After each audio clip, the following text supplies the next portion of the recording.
Habari hii inatokea jijini Arusha. Ripoti ni mwandishi msomi naitwa Korumba Lebabas. Mwanafunzi msichana ambaye jina lake limehifadhiwa, sisi tunamtambulisha kwa jina la X, anayesoma katika shule ya Ororien, alipotea tangu siku ya tarehe 14 hadi leo tunapozungumza ni siku 4 zimepita, ikiwa ni Machi 17 mwaka 2025. Ndugu na watu wanaomfahamu walianza harakati za kumtafuta. Hatimaye kwa siku ya leo amekutwa akiwa kwenye chumba cha rafiki yake wa muda mrefu, ambaye inadaiwa kwamba huenda hakuna chochote kinachoendelea kati yao, kwa kuwa rafiki huyo ambaye ni mwanaume au kijana wa kiume huwa ana shida ya nguvu za kiume, kama ambavyo hapa inaelezwa na walezi wa binti huyo pamoja na mashuhuda wa tukio hili ambalo limetokea hapa jijini Arusha. Akaniambia kwamba mama, dada alirudi shule, lakini wakati alirudi shule alikuwa tu yuko anarudi vizuri. Baada ya muda akawa amekaa chumbani kwake ananifutia mama, akawa anakula zile biskuti. Dada akawa anamwambia, dada unigawie, akamwambia hapana, hizi zingine na watoto. Basi dada kufuatilia akaendelea na yeye. Dada yule akawasiliana kwenye simu kabisa kuhusu taratibu wa chakula cha jioni, akampa maelekezo.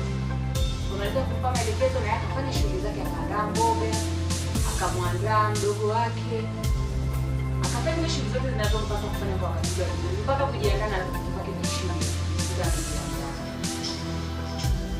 Wakati ule nasubiri, dada akawa ananiambia, lakini mama, dada hakuwa kawaida anapokuaga.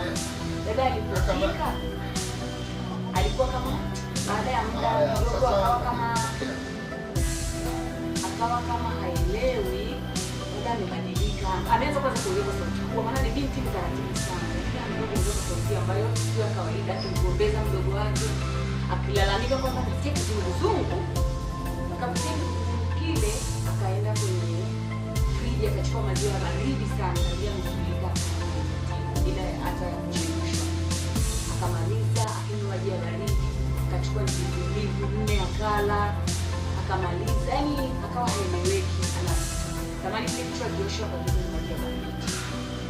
Hapo akawa anapayuka, anamuuliza dada, nani ananiita? Nani ananiita? Dada akasema mimi kasikia kama getini kuna mtu anamuita. Akatoka. Alipotoka getini, akamwambia tayari funga mlango na kuja, naenda kuchukua saa. Kutoka wakati huo mtoto nimemsubiria mpaka ilifika saa 4 ya mchana.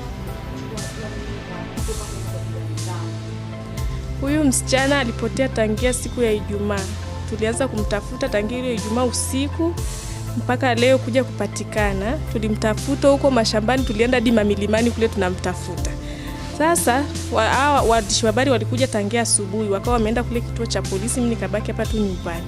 Walipobaki nyumbani, kuna kijana alikuja hapa, akawa anavunja mlango. Nikamuuliza, "Mbona unavunja mlango?" Akaniambia, "Tumepoteza ufunguo, nakuja kuchukua vitu vya huyu jirani, vya huyu rafiki yako, nani tumepoteza ufunguo." Sasa akaniambia, "Bwana, navunja mlango lakini kama nasikia kuna mchakacho huko ndani. Nimemwona huyu msichana yuko ndani." Kaambia, "Una uhakika umemuona?" Akaniambia, "Nimemuona, ni mwenyewe." Kaambia, "Una uhakika?" Akaniambia, "Njoo chungulia na wewe uone." Lakini mimi nilipochungulia sikumuona. Akaniambia atakuwa amejificha nyuma ya mlango. Ndo akaanza kuvunja mlango. Mimi nikawapigia sasa hao wahusika walioenda kule kituo cha polisi. Nikawapigia nikamwambia, "Huyu msichana ameshapatikana kwa hapa kwetu nyumbani." Ndo ikabidi waje. Walipokuja wakafungua, wakavunja mlango kweli, wakamkuta yuko hapa, yuko nyumbani. Baada ya kukaa pale hatujazungumza chochote na mwalimu, tukapigiwa simu na jirani. Pia ameonekana kwenye chumba cha jirani ambapo tuko tunaishi naye hapa, kaka mmoja anaitwa Agaeli, amefungiwa ndani kwake. Hivyo tukatoka tukikimbia na tukamchukua na askari, tukaja naye huku.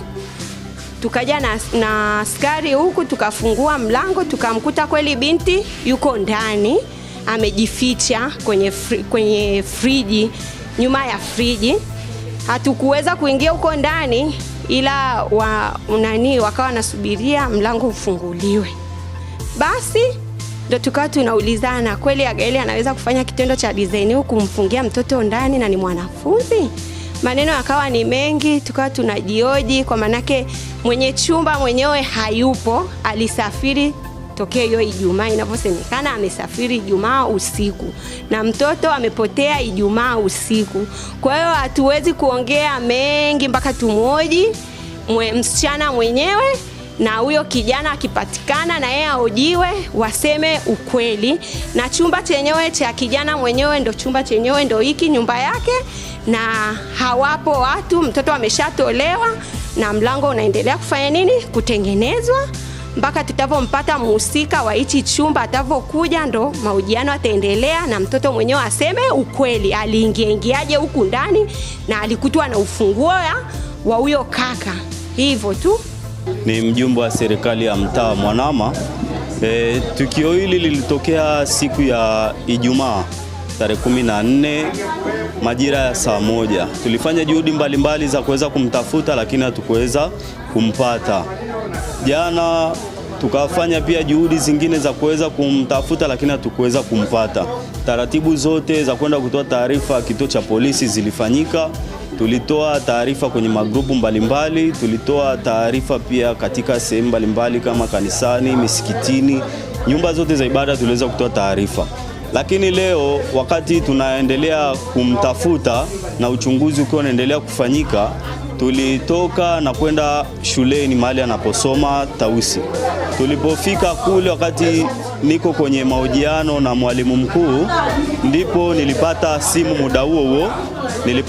muda huo na nilipata taarifa kwamba ameonekana kwenye chumba cha jirani. Ndipo nilipotoka mara moja na kuja kwenye hicho chumba. Nilipofika kweli nikakuta kuna mtu anafungua mlango, ambaye ni fundi ameagizwa kuja kufungua mlango, kuvunja mlango kwa maana hiyo. Basi ndo nilipomhoji anafungua mlango kwa sababu gani, akasema ameambiwa afungue mlango, kuna mtu amemwambia kuna dokumenti ziko ndani.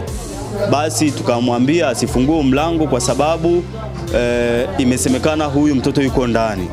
Basi ndipo taratibu za kuweza kufungua mlango zilivyofanyika, na ndipo kweli tukapata juhudi za kumpata huyu binti akiwa yuko huko ndani. Kwa hiyo binti yuko kweli ndani, na Mungu amesaidia kwa sababu tumemtafuta kwa muda mrefu, na pia ni changamoto ambayo imempata wazazi wake, jamii waliokuwa naishi nayo. Pia tulikuwa tuna wasiwasi kwamba huyu mtu atakuwa amepotea kwenye mazingira gani. Fupi, nashukuru kwa binti kupatikana. Nashukuru majirani waliotoa ushirikiano mpaka binti kupatikana. Ila naomba serikali ichukue hatua stahiki kwa binti, kwani ni mwanafunzi, na kinachoumiza zaidi, mtu aliyefanya unyama huu ni jirani wa hapa nyumbani. Ndugu zangu, mimi nawashukuru sana kwa jitihada mlizozionyesha. Mlikuwa pamoja nami katika kutafuta huyu binti, lakini kumbe hata tuko tunapaswa kwenda mbali. Ni hivyo, hatujui kilichoko mbele yetu. Nawashukuru sana, lakini na imani mimi ni Mungu, maana maombi niliyoyafanya yalimfikia Mungu. Mwisho wa taarifa hii ilikuwa ni binti X kuchukuliwa na kupelekwa kituo cha polisi kwenda kutoa maelezo kwamba alikuwa wapi kwa siku hizo 3, na humo ndani alipokutwa alikuwa akifanya nini na ilikuwaje asifike shuleni. Na ukawa ndo mwisho wa taarifa hii, kwa sababu jeshi la polisi bado halijatoa taarifa yoyote juu ya mahojiano ambayo ameyafanya kwa binti X. Na kwa mujibu wa sheria za huduma ya habari zinatulazimisha sisi vyombo vya habari ama zinatutaka kuwalinda watoto, na huyu binti ana umri wa miaka 17, bado hajafika miaka 18, hivyo imekuwa ni busara kuficha na kuficha jina lake. Weka komenti yako hapo chini kisarabu. Mimi ni mwandishi msomi naitwa Korumba The Baba.